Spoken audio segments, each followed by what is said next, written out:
Bonjour, bonjour la famille. En tout cas, bon dimanche nabino. Mama Bijou naika ko solo la nabino mwa muke. À propos, ya eloko moko yelinga na mutu sikoyo. Alingina lo balandeko wana. Oh nano aboti te, ana besoin ko bota. Oui, bala baza bien, bala baza mapamboli ya nzambe, mais il faut être forte. Il faut être fort. Tango zozwa bango. Et puis dalina lo balisusu na ndeko wana o tamsuba na baza mikie ovanda ata msusu ozoseka bana baninga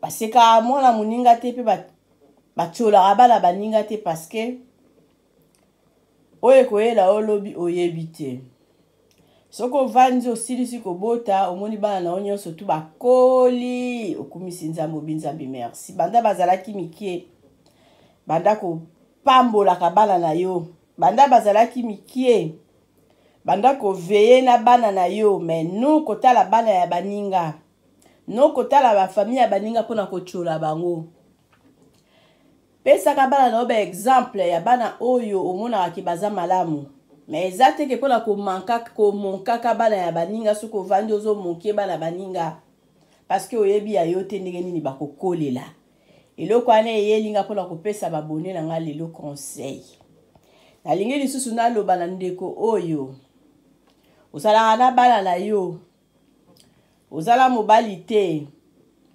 tika kosalaka papa numéro 1 papa numéro 2 papa numéro 3 papa numéro 4 ebebisaka libota ndako ya mutu esika mutu atiaka mutu alalaka ezalaka sacré ebongi na buzoba te ndeko oyo ozoyokanga Mama Bijou alobi eza conseil à prendre ou bien à laisser en tout cas bon dimanche na bino. Et surtout, n'oubliez pas de cliquer la cloche de notification qui est juste à côté de abonner pour être notifié à chaque fois que je vais mettre une vidéo sur YouTube. En faisant ce petit geste, vous m'aidez non seulement et aider aussi ma chaîne à grandir. Alors mes abonnés, alors mes loulous, je compte sur vous. À bientôt.